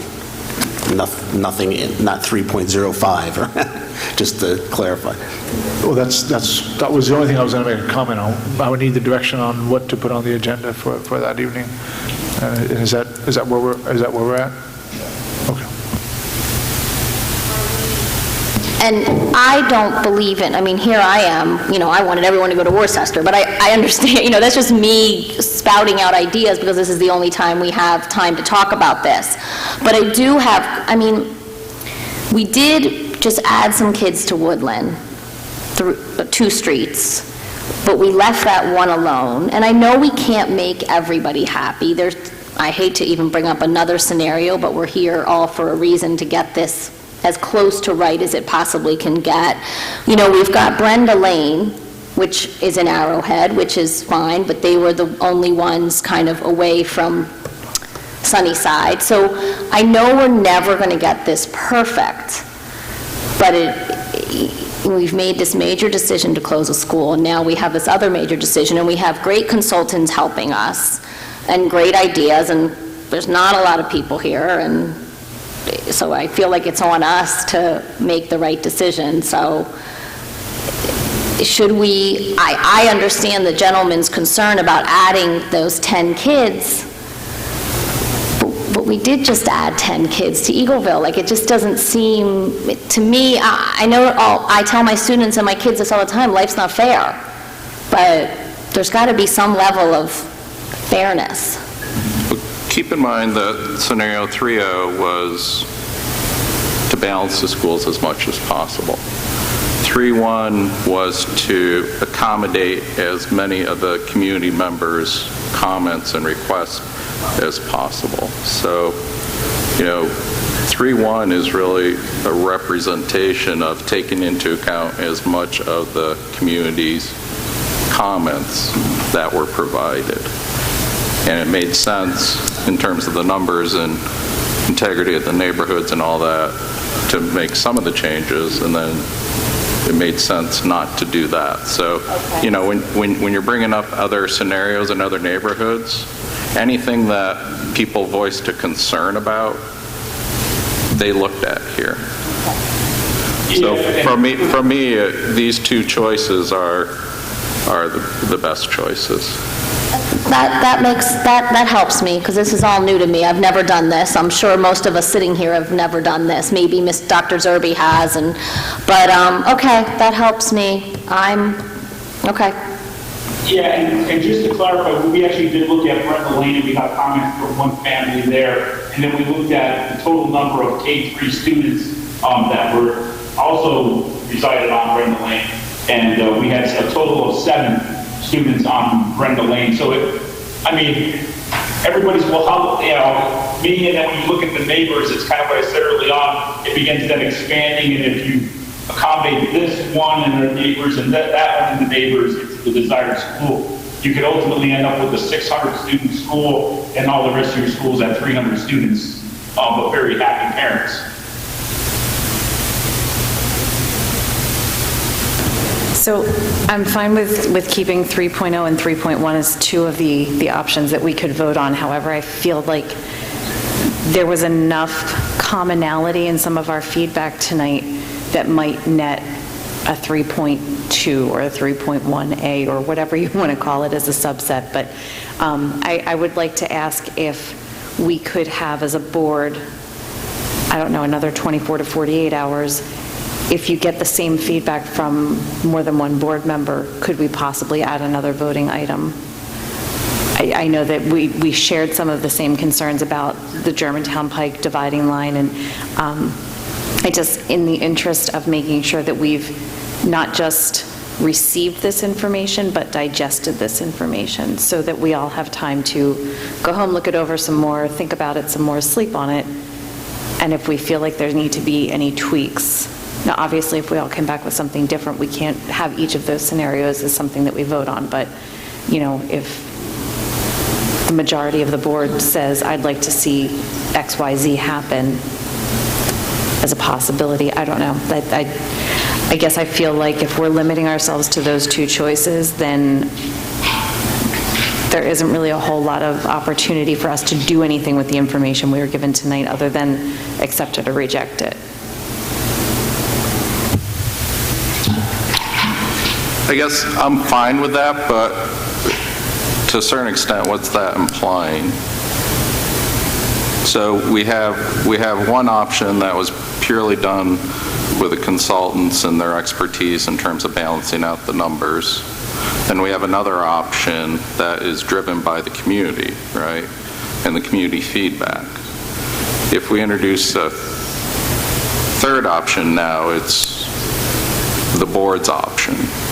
And do we really want to present that as a voting item?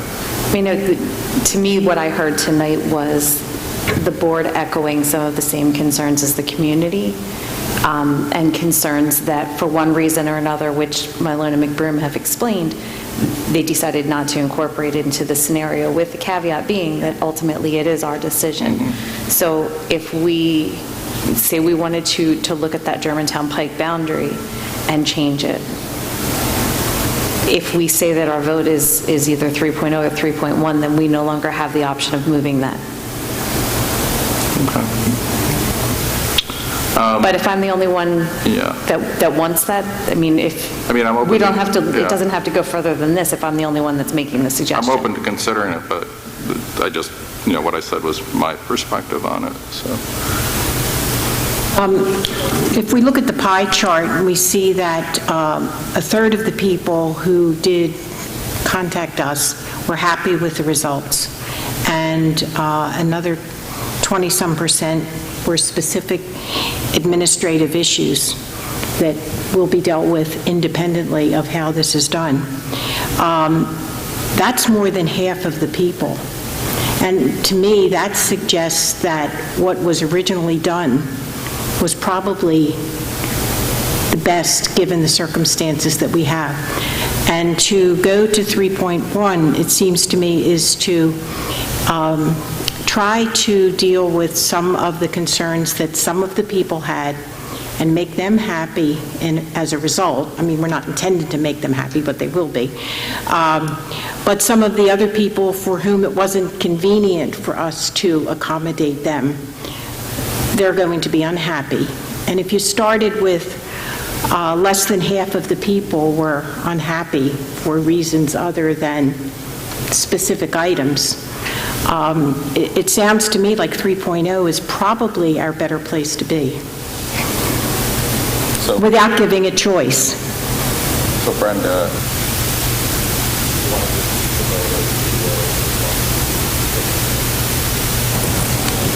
this is my analysis, okay, and what I'm suggesting is that we put 3.0 on the vote only.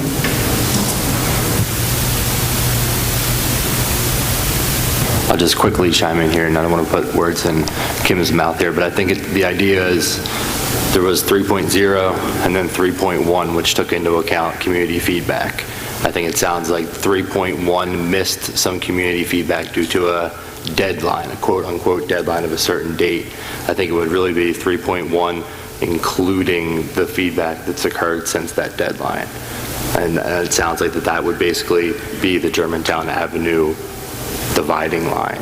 So it's not like the board's coming up with a new scenario, it's just taking into account any feedback which has been given by the community during that, lapse in time, if there was a couple of days that people were beyond the deadline.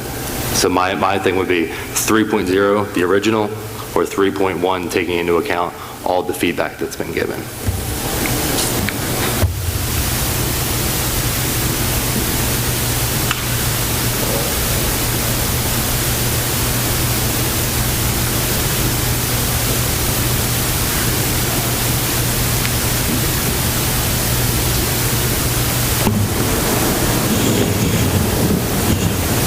I see everybody's point, to be honest. I'm really struggling with it from a direction. It would be helpful to know, I think to Kim's point is that we're not just, it's, vanilla or chocolate. In some ways, we were trying to find what's the best flavor to get to. So from that perspective, if this is just a receiving and not reacting to it, it does seem that we're not fulfilling our role. But at the same time, I see the principle of speed, and that the M&M has provided us with what they think is the best alternatives with what they took. Really, that it comes down to is, does M&M feel like they've taken all the feedback and incorporated that into this presentation? As far as all of the feedback into the presentation, I think the only thing that would be basically feasible, in our opinion, that's not reflected tonight is the 5 families or 5 students that are in Heritage and only doing Heritage. If Heritage were to go alone to Eagleville, we can definitively state a modification to 3.1 with that addition to it would just lower Worcester slightly and be able to fit into Eagleville. I think with respect to the Eagleville Woodland border in particular, looking at the Oakdale area, the area around Appledale, Middle School, Pheasant Run, Sunnyside, to try to accommodate that entire area and us to be able to say that it would work, it won't work. You wouldn't be happy with the number of students in that building. We don't think it would be the best sound decision in our judgment. We feel that Woodland, at the capacity or at the enrollment under 3.1, even though we did consider all of the feedback, however, we did not make all of the changes because we didn't grant everybody that exception or grant the request because we felt that it just wouldn't be the best decision. It wouldn't be prudent based on your classroom count, the number of students, and the trajectory of your projection. So we listened. However, we made a judgment call in saying we're only going to be able to accommodate so many and not all. Because if you go to Oakdale, then why don't we do Brenda? And then if you do Brenda, then Arrowhead's going to be lower than it is today. You begin to unravel the sweater, so to speak. In our original scenario 3.0, that we have confidence in no longer, this new scenario no longer reflects that. So the only real new feedback we received that was new to us was really looking at Heritage. And when I looked at it twice, one with taking all of Germantown, which was the larger number, but if the board would direct us to only take Heritage, then that addition to 3.1 would definitely work. And I'm kind of with Paul because I like some aspects of 3.0 and some aspects of 3.1, but if I had to choose between the two, I'd have to go with 3.0. Like, I at first couldn't understand why Berwick wasn't at Worcester like, what do you call it? Chadwick was. But then I remembered Chadwick, you have to go towards Worcester, towards German Pike to get to Eagleville. So to me, I'm like, okay, now I get why Chadwick was going to Worcester. Because Berwick, you can get to Eagleville the other way.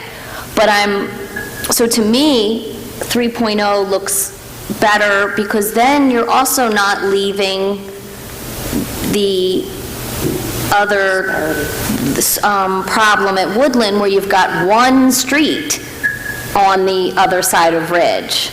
So and this is why we have these discussions. I understand now why Chadwick was going to Worcester and Berwick wasn't.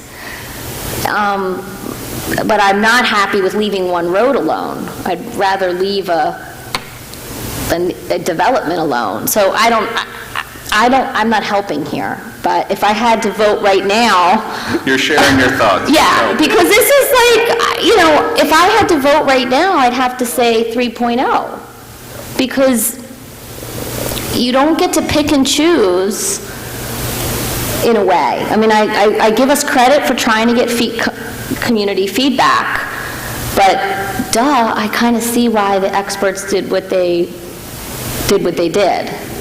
We're all learning every night, that's for sure. Any other comments? So, is it, Kim, do you want to still go ahead with your initial request?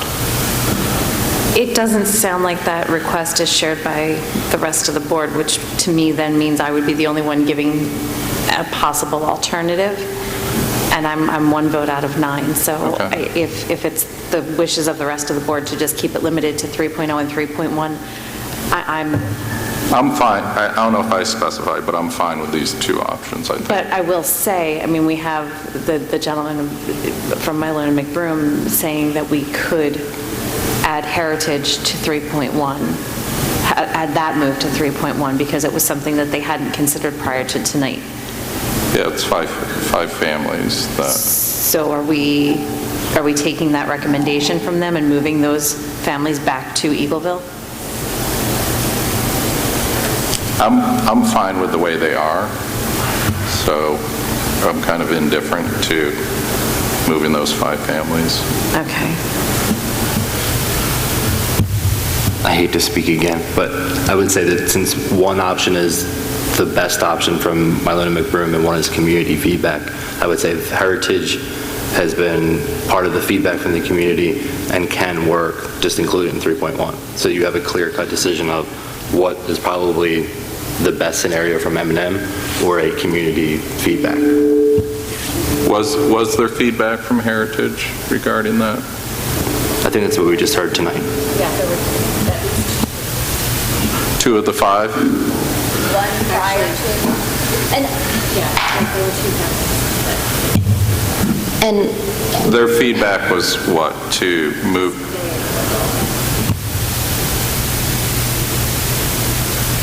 And I don't have it in front of me, but I remember one from Heritage and one from Chadwick prior to the deadline. But, I mean, that to me, but I could be wrong, but I read all the, and I remember one from each community. Yeah, just to clarify, we had multiple from Chadwick, and we had one from Heritage prior to the posting of 3.1. Since posting 3.1 on Friday, we received numerous Heritage, as well as one 45 minutes ago.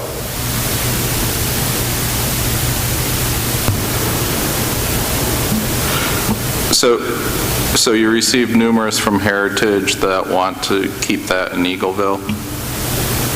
Since the posting of 3.1. Okay. Yes. Why don't we put Heritage in 3.1, and then Yep. those are our Why don't, choices. okay. Is everybody fine with putting Heritage in 3.1 and making that? Okay. All right, so we'll keep 3.0 as is, and then the Heritage will add into 3.1, which moves those 5 families back to Eagleville, and then we'll have those 2 voting. The other reason I was concerned about bringing up another thing is the statistician in me is if we have 3 things to vote on, we might not get a majority for any one of them, and then we're further. Yeah. Gentlemen, Mike, how long will it take you to redo that representation of including Heritage in the 3.1 scenario? I mean, is that something we can get out in the next day? Can we get it out by Friday? Well, what we would do is we would just modify 3.1 so we only have that one as President Borden stated. We would be done with it by Friday. Great. Thanks for all your helpful comments, too. Appreciate your candor when we're asking you to give your opinion on things, guys. Thank you. I just am worried about that little Oakland Ave. But maybe it just doesn't make sense to me. Like, is it better to keep, then we've just added to Eagleville, and it's never going to be perfect, but that Oakland that's being left, there were 3 streets on the other side of Ridge that were going to be moved to Eagleville. And based on 3.1, they're moving 2 of the streets and leaving the 1, which is about 10 kids. So it's like such a catch-22 here. Like, I don't want to... You got to put a stake in the ground. All right. The stake's in, that's No, fine. and I appreciate, that was one of the reasons why I was suggesting that we may be able to make some possible adjustments to this, because I understand we do have to put a stake in the ground somewhere, but we are literally drawing a line through a neighborhood here, and that's the part that I objected to. Heritage isn't the neighborhood, so, it's not a defined document, so why are we including that one, but we're not including Oakland? What I'm saying is, Oakdale is we're putting a line through that neighborhood. Heritage Drive, we're not putting a line through that neighborhood because it's its own little neighborhood. But is it that we're including Heritage Drive and not Oakland because M&M said Heritage will be okay, but Oakland's putting it over the limit? Is that why we're doing that? I just want that clear. I'll just clarify on that. Looking at our staffing slide or our classroom needs for next year, taking a look at 431 students, adding 5 to that, we have some room to absorb. I think that's the key, because we can go up to 21 classrooms here at Eagleville. So we're at 20, well below the 25 guidelines that have to split out, even though we're loaded at Eagleville at 5 sections per grade. This grade 2 is a little bit of a concern, but it could split to 4 and lower the average.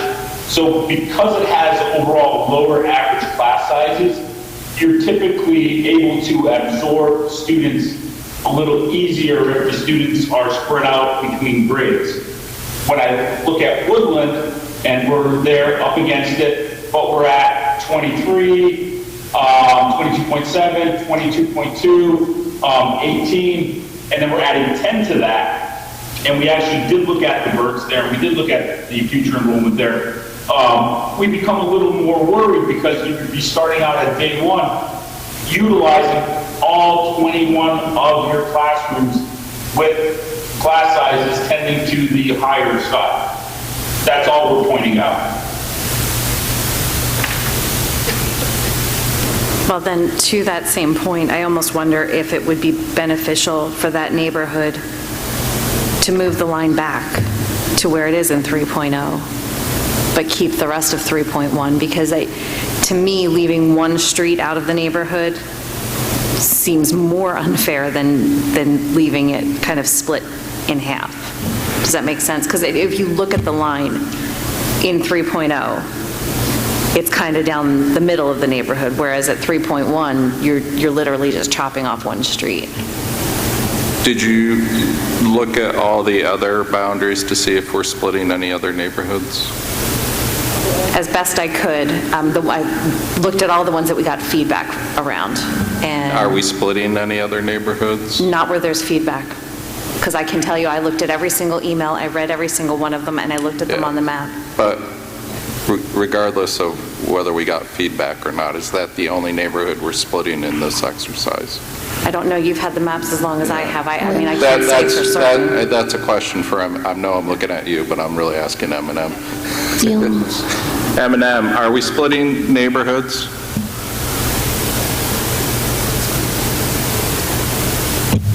There are some instances where we're dividing residential areas, yeah. Neighborhoods don't have hard and fast boundaries, and I know this is a planner that different people view neighborhoods through different lenses. A neighborhood could be viewed by the typical family with young elementary school students as where my kids' friends play. And considering that area is all woodland, and it was the heart of woodland, I understand their concerns.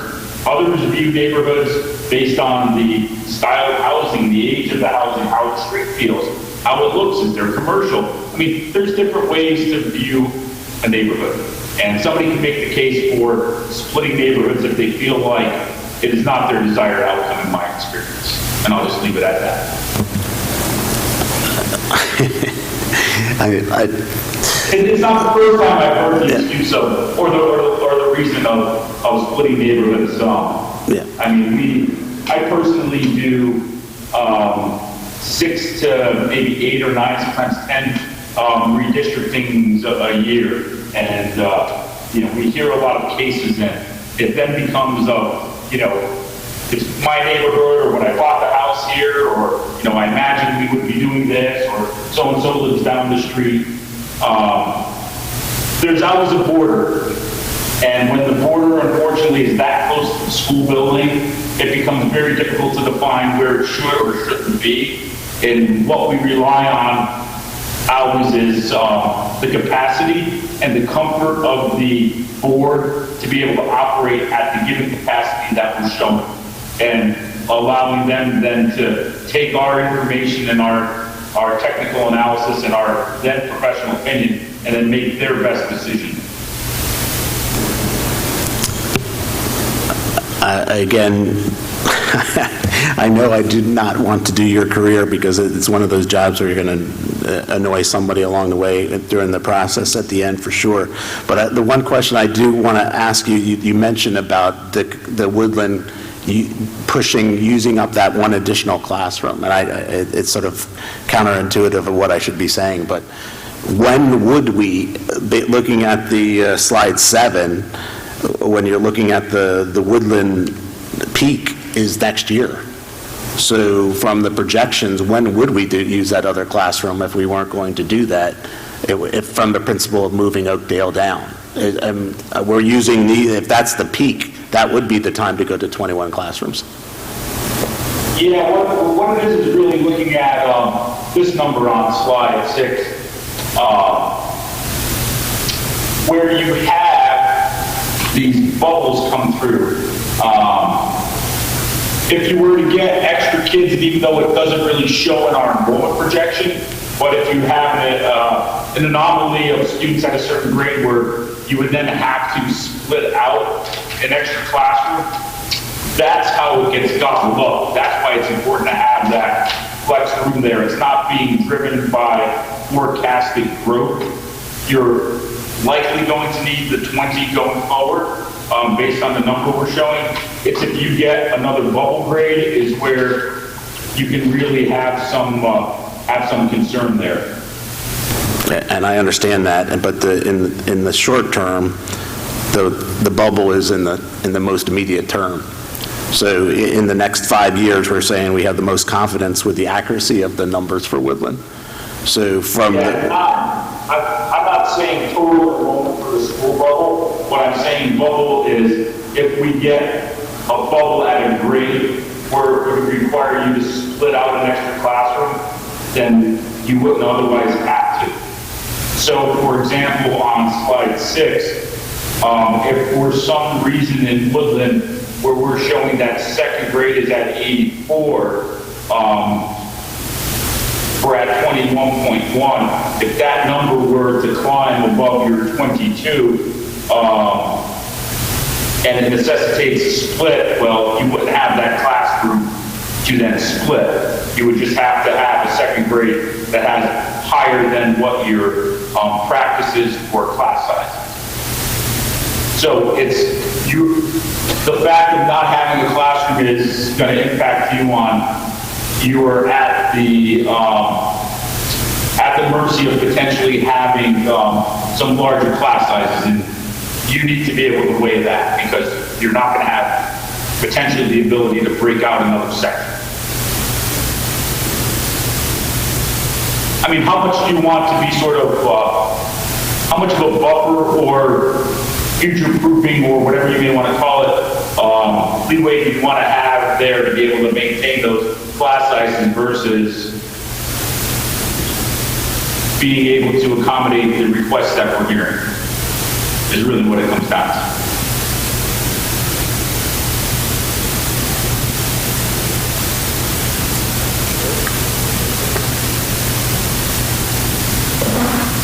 All right, motion adjourned, second. All those in favor? All right, thank you, everybody. Appreciate you coming out. Thanks, Mike. Thanks. Yeah.